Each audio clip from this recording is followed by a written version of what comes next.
Hai anak-anak kelas 6, ketemu lagi dengan Miss Ellen. Hari ini Miss Ellen mau menyampaikan sedikit persiapan apa yang akan kita lakukan sebelum ujian nanti. Untuk pelajaran Bahasa Indonesia kelas 6 SD Candle Tree tahun ajaran 2021-2022. Baik, anak-anakku, bulan ini kita akan mengikuti beberapa agenda penting. Pelajaran tambahan, ada latihan ujian sekolah, ujian praktik, kemudian ujian sekolah di bulan Mei dan penilaian akhir tahun juga atau PAT di akhir Mei atau di awal Juni. Pelajaran bahasa Inggris lebih mudah daripada pelajaran bahasa Indonesia. Mungkin ada di antara kita yang berpikir demikian. Padahal kan kita sehari-hari menggunakan bahasa Indonesia. Kita jauh lebih sering menggunakannya dibanding bahasa Inggris. Rasanya tidak ada yang tidak kita pahami saat membaca atau mendengarkan orang lain dalam bahasa Indonesia. Tapi kenapa nilai bahasa Indonesia bisa lebih rendah ketimbang nilai bahasa Inggris? Coba kita pikirkan baik-baik ya. Nah, di sini misalnya melihat ada artikel menarik dari akupintar.id. Di sini 5 cara asik belajar bahasa Indonesia. 5 tips. Yang pertama, akrabkan diri dengan bahasa Indonesia baku. Kemudian kedua, pahami definisi dan penggunaannya. Ketiga, pahami struktur kalimat dan tata bahasanya. Keempat, mengikuti dinamika perkembangan bahasa. Dan tips yang kelima, biasakan banyak membaca. Kita simak satu-satu apa sih yang dijelaskan dalam setiap tipsnya. Tips pertama, kita diajak untuk mengakrabkan diri dengan bahasa Indonesia baku. Bahasa Indonesia di kelas itu beda dari bahasa Indonesia yang kita gunakan sehari-hari. Bahasa Indonesia yang kita gunakan pada berbagai buku pelajaran itu adalah bahasa Indonesia baku. Saat ujian, kita menghadapi bahasa Indonesia baku. Untuk membiasakan diri menggunakan bahasa Indonesia baku, coba pilih waktu yang tepat untuk mempraktikannya. Misalnya, saat bertemu dan menghadapi orang yang baru dikenal, atau berbicara dengan tetangga. Nah, lambat laun, bahasa Indonesiamu akan semakin baik dan terdengar lebih sopan. Tips yang kedua, pahami definisi dan penggunaannya. Apakah kita pernah belajar tentang apa itu paragraf, ide pokok, kalimat utama, dan berbagai istilah sejenisnya? Bisakah kalian menjelaskan arti paragraf, ide pokok, kalimat utama lengkap disertai dengan contoh kalimatnya? Sebagian kita mungkin menganggap pelajaran seperti ini kurang menarik, tapi perlu dipelajari dan dipahami.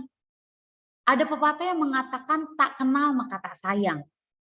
Kalau sudah akrab atau sudah terbiasa, kita pasti bisa merasakan indahnya bahasa Indonesia. Kita coba pelan-pelan ya. Tips yang ketiga, pahami struktur kalimat dan tata bahasa. Bukan hanya bahasa Inggris loh yang memiliki tata bahasa atau grammar, tapi di sini bahasa Indonesia juga punya aturan mainnya. Ada yang disebut subjek, predikat, objek, dan bagaimana keterangan. Kita juga harus tahu bagaimana menggunakan huruf kapital dan tanda baca yang tepat. Kita juga belajar mengenal jenis-jenis paragraf. Ada deskripsi, eksposisi, persuasi, argumentasi, dan narasi. Kalau kita sudah mulai memahaminya dengan baik, pasti dapat memengaruhi kualitas karya tulismu nanti. Tata bahasa yang baik juga menentukan seberapa mudah tulisanmu dipahami orang lain. Tips yang keempat, mengikuti dinamika perkembangan bahasa. Bahasa Indonesia lahir pada tanggal 2 Mei 1926 atau sekitar abad 20. Hingga kini bahasa Indonesia masih mengalami perkembangan yang cukup dinamis. Dinamis itu berarti tidak akan pernah berhenti. Khususnya dengan lahirnya kosakata baru. Misalnya, kita mungkin pernah dengar kata gawai. Nah, kata gawai ini diserap dan diadaptasi dari kata gadget dalam bahasa Inggris. Kata gawai juga muncul bersamaan dengan perkembangan ponsel pintar atau kita bilangnya smartphone yang baru merebak pada abad ke-21. Dalam hal ini, perkembangan teknologi memengaruhi lahirnya kosakata baru. Bukan tidak mungkin di waktu yang akan datang akan ada kosakata baru lagi. Tips yang terakhir yaitu biasakan banyak membaca. Ada banyak contoh kalimat, paragraf, peribahasa, ungkapan, dan lain-lain. Betapa membosankannya untuk memahami definisi atau pengertian dan contohnya satu demi satu. Tapi ketika materi tersebut digunakan dalam sebuah cerita fiksi, seperti fabel atau cerpen, akan menjadi cerita yang seru dan banyak pesan moral. Bagaimana sebuah cerita mampu memainkan emosi kita? Kita bisa merasa marah, sedih, kecewa, gembira. Ini pasti karena ada unsur intrinsik yang kita pelajari. Kalau mungkin kamu masih ingat, ada tema, tokoh, watak, alur, pesan moral, latar. Nah, itu yang memainkan emosi kita dalam sebuah cerita. Bagaimana cara mempelajarinya? Pasti dengan membaca.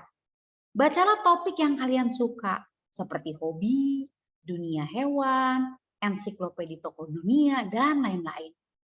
Tak hanya memperoleh pengetahuan yang menarik minat, kita pun dapat mempelajari kosakata baru.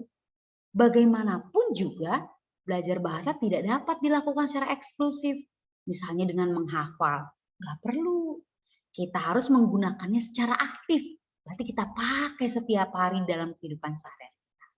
Yang dapat diawali dengan membaca, kemudian menulis. Nah, anak-anakku sekalian, belajar bahasa Indonesia bukan hanya tentang nilai ujian saja. Kita akan selalu menggunakan keterampilan berbahasa Indonesia untuk menulis cerita, untuk menulis esai, pidato, karya ilmiah, bahkan skripsi atau tugas akhir. Nanti kalau kamu udah kuliah, kamu pasti akan menulis ini. Sayang sekali bila kesempatan belajar ini sampai disia-siakan. Nah, anak-anakku, yuk dari sekarang jangan pernah melihat dari sisi sulitnya mengerjakan, sulitnya membaca, sulitnya menulis bahasa Indonesia. Tapi yuk dipraktikkan dalam kehidupan sehari-hari. Demikian tips yang sudah kita pelajari. Mudah-mudahan kamu akan lebih siap lagi belajar dengan Miss Ellen untuk mempersiapkan diri ujian sekolah. Bahkan nanti kamu lulus dari SD pun kamu punya bekal yang cukup dan wawasanku bertambah. Terima kasih, Tuhan Yesus memberkati. Sampai jumpa.